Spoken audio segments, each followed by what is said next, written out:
আহোম ৰাজত্বৰ দিনৰ পৰা অসমত কাঁহ শিল্প বিকশিত হৈছিল।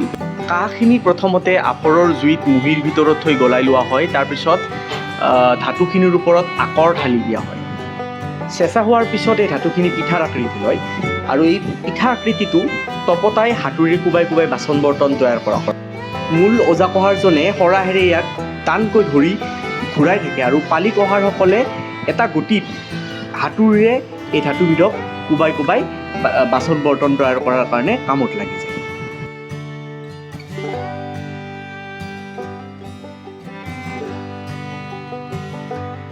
আমাৰ ক'ব লগা আছিল, আমি বহুত কৈছোঁ ইতিমধ্যে, কিন্তু চৰকাৰে কাণ দিয়া দেখা নাই, সেইকাৰণে আমি ক'বলৈ এতিয়া বাদেই দিছোঁ। নমস্কাৰ, মই বিকাশ, আপোনালোকে চাই আছে দৃষ্টিকোণ দ্য অপিনিয়ন। মোৰ হাতত যে এই তালযোৰ দেখিছে, এই তালযোৰৰ নাম হৈছে চিমেণ্ট তাল। এই তালযোৰ আচলতে অসমত ব্যৱহাৰ নহয়, এই তালযোৰ ব্যৱহাৰ হয় যিখিনি বৌদ্ধিষ্ট কাউণ্ট্ৰি আছে তাতে ব্যৱহাৰ হয়। এই তালযোৰ ক'ত বনায় আপোনালোকে জানেনে? এই তালযোৰ বনায় আমাৰ বৰপেটাৰ সৰ্থেবাৰী অঞ্চলত। আৰু সেই সৰ্থেবাৰী অঞ্চলৰে তামুলীচুপাত এটা ক্ষুদ্ৰ উদ্যোগলৈ মই আহিছিলোঁ, য'ত এই তাল কেনেকৈ বনায় সেই গোটেই প্ৰক্ৰিয়াটো মই চাম। আৰু এই তামুলীচুপাৰে ক্ষুদ্ৰ উদ্যোগী ভাস্কৰ তামুলীক আমি ইয়াতে লগ কৰিম আৰু তেখেতৰ লগত কথা পাতি জানিবলৈ চেষ্টা কৰিম গোটেই প্ৰচেছটোৰ বিষয়ে। এই তালযোৰা ইয়াত বনোৱা হয় সৰ্থেবাৰীতে। ইয়াৰ পিছত নেপাল বা ভূটানলৈ ইয়াক ৰপ্তানি কৰা হয় আৰু তাৰপিছত এই তালযোৰাকে নেপাল বা ভূটানৰ পৰা বিভিন্ন বৌদ্ধিষ্ট কাউণ্ট্ৰিত ৰপ্তানি কৰা হয় আৰু তাতে যিখিনি মঠ মন্দিৰ আছে বৌদ্ধিষ্ট কাউণ্ট্ৰিবিলাকত, তাতে এই তালযোৰা ব্যৱহাৰ কৰা হয়। ইয়াক চিমেণ্ট তাল বুলি কোৱা হয় আৰু নেপালত ইয়াক জান্তা বুলি কোৱা হয়। এইটো আমাৰ সৰ্থেবাৰী কাঁহ শিল্প। এই কাঁহ শিল্পত আমাৰ আজি বহু বছৰ ধৰি এইটো তাৰমানে পৰম্পৰাগতভাৱে, মানে এনেকুৱা নহয় মানে মোৰ দেউতাও কামটো কৰিছিল, মোৰ দেউতাৰ পিছত মই কৰিছোঁ, মোৰ পিছত আৰু মোৰ ল'ৰা ছোৱালী কৰিব, এনেকুৱা পৰম্পৰাগতভাৱে এই কাঁহৰ কামটো আমি কৰি আহি আছোঁ। আৰু এতিয়া আমাৰ আজি 2023 চন পৰিছে। আমি জানিব পাৰিছোঁ যেতিয়া অসমত হিউৱেন-চাং অসমলৈ আহিছিল, তেতিয়া সেই হিউৱেন-চাঙক আমাৰ তাৰমানে তামৰ পাত্ৰ আৰু কাঁহৰ এখন পাত্ৰ দিয়া গৈছিল তাক পুৰস্কাৰ হিচাপে। আৰু সেইটোৱে তেতিয়াৰ পৰাই কামটো আৰম্ভ হোৱা বুলি আমি জানিব পাৰিছোঁ। তাৰ আগতেও বহু বছৰ আগৰ পৰাই কামটো চলি থকা বুলি আমি গম পাইছোঁ, কিন্তু আমাৰ কিতাপে পত্ৰ আজিলৈকে আমি তাৰ উল্লেখিত এটা পোৱা নাই। কিন্তু এতিয়া ঘটনা হ'ল কি, মানে এনেকুৱা ধৰণে আমি যি ধৰণে এই ছিষ্টেমটো চলাই আহিছোঁ, এতিয়া এইটো হ'ল বুদ্ধিষ্ট তাল। এই বুদ্ধিষ্ট যিবিলাক বুদ্ধিষ্ট মানুহ আছে তেখেতসকলে এইটো ব্যৱহাৰ কৰে। এতিয়া বুদ্ধিষ্ট তালটো তাৰমানে আমাৰ পৃথিৱীত যিমানখন বুদ্ধিষ্ট কাউণ্ট্ৰি আছে তাতো যায়ে, কিন্তু তাৰ লগতে পৃথিৱীত যিমান তাৰমানে যি ঠাইত তাৰমানে বুদ্ধিষ্ট মানুহ আছে তালৈকে এই মালটো গুচি যায়। প্ৰথমতে এই মালটো আমি নেপাললৈকে আৰু নেপাল আৰু ভূটানলৈকে পঠাই দিওঁ, কিন্তু তাৰ পৰা তেখেতসকলে এনেকুৱা বিস্তাৰিতভাৱে লৈ গৈ আছে। আৰু এই তালটোৰ নাম হ'ল চিমেণ্ট বুলি কয়। এইটো চিমেণ্ট বুলি কয়। প্ৰথমতে আমাৰ ৰাতিপুৱা যেতিয়া আমি 5টামান বজাৰ পৰা কামটো আমি আৰম্ভ কৰি দিওঁ, আৰু সেই কামটো আৰম্ভ কৰোঁতে আমি 4জন ব্যক্তি একেলগে হাতুৰি মাৰি, আমাৰ এইটো এজন ওজা কহাৰ বুলি কওঁ আমি, আমাৰ এই শালখনৰ মেইন এখেতৰ দ্বাৰাই তাৰমানে কামটো আৰম্ভ কৰা হয়। আৰু এখেতে তাৰমানে যি হাৰা দুপাত ধৰি থাকিব আৰু আমি তাৰমানে 4জনে হাতুৰি মাৰি এই গ'লটো বনাই দিম। এই গ'লটো বনোৱাৰ পিছত তেখেতে আৰু ফিনিচিং কৰি মালটো উলিয়াই এই তাৰ পৰা ইয়াত আহিব। ইয়াত অহাৰ লগে লগে এই তালটো তাৰমানে কেনেকুৱা ষ্টাইলত ভাঁজটো থাকিব লাগিব, কেনেকুৱা ভাঁজ ধৰক চাওকচোন। এই তালপাত এনেকুৱা এটা এই কাৰণে এটা ভিতৰতো সোমাই গৈছে। এই ভাঁজটো অজা কহাৰজনে অলপ কিছু বনাই দিব, কিন্তু গোটেই ফিনিচিংখিনি ইয়াত হ'ব। আৰু ইয়াৰ পিছত এইটো কাৰণে অজা কহাৰজনে এনেকুৱাকৈ পেলাই দিছে। পেলাই দিয়াৰ পিছত ইয়াত এনেকুৱা এই হাতুৰি মাৰি মাৰি ইয়াতে এটা ভাঁজ থাকিব, এই ভাঁজখিনি মাৰিব লাগে। মানে ইয়াত টিউনটো ওলোৱাৰ কাৰণে ইয়াত মাৰি থকা হয়, হাতুৰি মাৰি মাৰি এই কামটো কৰা হয়। ইয়াত তাৰমানে যিটো টিউন লাগে তেখেতসকলক, যিটো চাউণ্ড লাগে, সেই চাউণ্ডটো কিন্তু নহ'লে এই তালপাত বিক্ৰী নহয়। সিহঁতৰ চাউণ্ড এটা আছে, মানে তোৰ এই চাউণ্ডটো ধৰা এনেকুৱা আৰু এই যিটো কুলু চাউণ্ড আছে, সেই চাউণ্ডটো সিহঁতৰ আহিব লাগিব। তাৰপিছত এতিয়া কিন্তু ইপাতত সেইটো চাউণ্ডটো নাই, কিন্তু এই চাউণ্ডটো নোহোৱাৰ কাৰণে ইয়াত হাতুৰি মাৰি মাৰি মাৰি মাৰি এনেকুৱা ডিজাইনত আনিব লাগিব। এইটো অনাৰ পিছত আমাৰ এই পালটো এই বস্তুখিনি ইয়াত আহিব বা আমাৰ তাত গুচি যাব। এইটো ফিনিচিঙৰ কাৰণে আহি যায়। ইয়াত ফিনিচিং হ'ব, তাৰপিছত এই বাতিটো ফিনিচিং হ'ব। এই বাতিটো ফিনিচিং কৰি থোৱাৰ পিছত এনেকুৱা এটা তাল ওলাই যাব। এতিয়া তাৰমানে শেষ।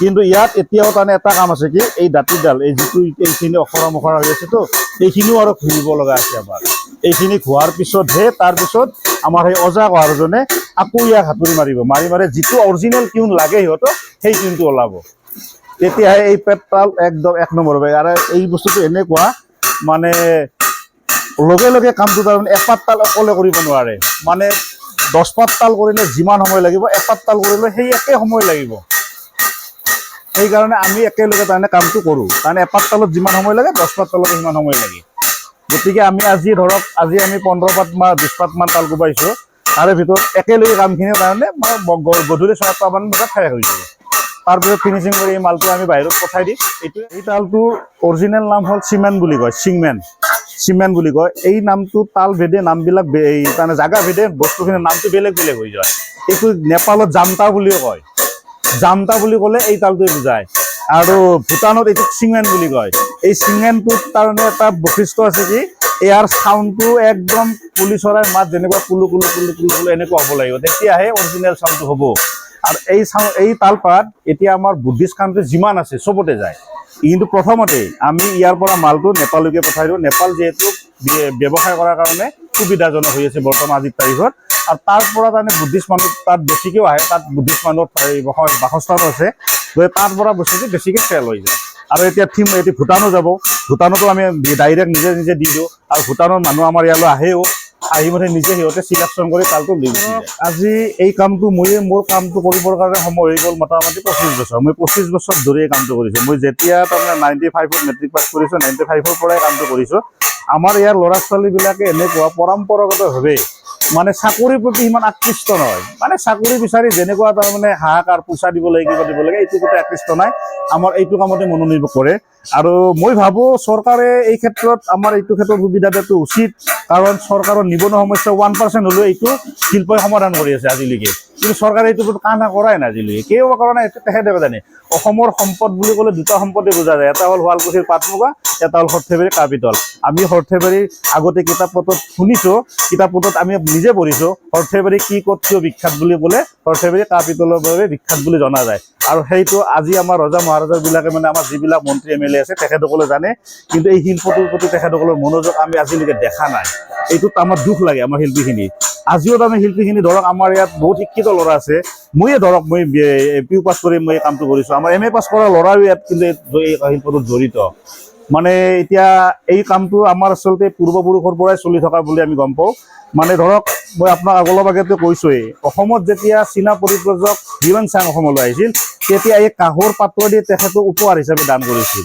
আৰু এতিয়া সেই বস্তুখিনি এতিয়াও চীনত থকা বুলি আমি গম পাওঁ গতিকে তেতিয়াৰ পৰা তাৰ আগৰ পৰাও চলি আহিছে বস্তুখিনি গতিকে চলাৰ পিছতো চৰকাৰৰ যি মনোনিৱেশ নাই এই বস্তুটো উদ্যোগটো উঠোৱাৰ কাৰণে কিন্তু এই উদ্যোগটো এতিয়া আমি নিজে নিজে তোলাব লগা হৈছে আমাৰ শিল্পীখিনিয়ে নিজে নিজে তোলাব লগা হৈছে মানে ব্যৱসায় বাণিজ্যৰ প্ৰতি আমি নিজে নিজে আগবাঢ়ি গৈছোঁ কিন্তু চৰকাৰে যিটো পদক্ষেপ ল'ব লাগিছিল সেইটোত আমাৰ দুখ লাগে তাৰমানে এতিয়াও এইখিনিয়ে মোৰ ক'ব লাগে চৰকাৰৰ প্ৰতি আমাৰ ক'ব লগা আছিল আমি বহুত কৈছোঁ ইতিমধ্যে কিন্তু চৰকাৰে কাণ হাত দিয়া দেখা নাই সেইকাৰণে আমি ক'বলৈ এতিয়া বাদেই দিছোঁ ক্ষুদ্ৰ উদ্যোগী ভাস্কৰ তামুলীৰ সৈতে কথা পাতিও যথেষ্ট ভাল লাগিল আৰু তেখেতে খুব ধুনীয়াকৈ আমাক বুজাই দিলে যে এই তালখন কি ধৰণে বুদ্ধিষ্ট কাণ্ট্ৰিত যথেষ্ট জনপ্ৰিয় আৰু তাৰ যিখিনি মঠ মন্দিৰ আছে বুদ্ধিষ্ট কাণ্ট্ৰিৰ মঠ মন্দিৰবিলাকত এই তালখন কেনেদৰে ব্যৱহাৰ হয় নেপাল আৰু ভূটানলৈকে তেখেতে এই তালখন ৰপ্তানি কৰে আৰু তাৰপিছত নেপাল আৰু ভূটানৰ পৰা ভিন্ন দেশত এই তালখন ৰপ্তানি হয় ভিডিঅ'টোত দেখা পাইছে আপোনালোকে এজন মানুহে খুব ধুনীয়াকৈ কাম কৰি আছে এই মানুহজন হৈছে ওজা কহাৰ আৰু তেখেতৰ লগত সহকৰ্মী হিচাপে পালি কহাৰসকল থাকে আৰু তেওঁলোকে খুব ধুনীয়াকৈ পৰিপাটিকৈ কামবিলাক কৰে দিনত 10-12খনতকৈ অধিক তাল তেওঁলোকে কোবাই তেওঁলোকে এটা যিটো টিউন তেওঁলোকক লাগে বা বুদ্ধিষ্ট কাণ্ট্ৰিৰ সেই মঠ মন্দিৰবিলাকত এই তালটোৰ যিটো টিউন লাগে সেই টিউনবিলাক তেওঁলোকে হাতুৰিৰে কোবাই বনায় এটা খুব লেখত ল'বলগীয়া কথা আমি গম পালোঁ যে ইয়াত যিসকল উচ্চ শিক্ষিত ল'ৰা ছোৱালী আছে তেওঁলোকেও এই শিল্পটোৰ লগত জড়িত হৈ পৰে আৰু তেওঁলোকে কোৱা মতে তেওঁলোকে নিবনুৱা সমস্যা যিটো আমাৰ দেশত ইতিমধ্যে বাঢ়ি গৈছে তাৰে কিছু শতাংশ হ'লেও এই এই শিল্পটোৱে বচাই ৰাখিছে। কাৰণ বহুত ল'ৰা ছোৱালীয়ে উচ্চ শিক্ষা থকাৰ স্বত্বেও এই ব্যৱসায়টোৰ লগত ওতঃপ্ৰোতভাৱে জড়িত হৈ পৰি সাতাম পুৰুষীয়া এই শিল্পটো বচাই ৰাখিছে আৰু এইটো একমাত্ৰ সৰ্থেবাৰীতে পোৱা যায়। গতিকে এনেকুৱা ধৰণৰ এটা শিল্পক বচাই ৰখাটো আমাৰ সকলোৰে দায়িত্ব।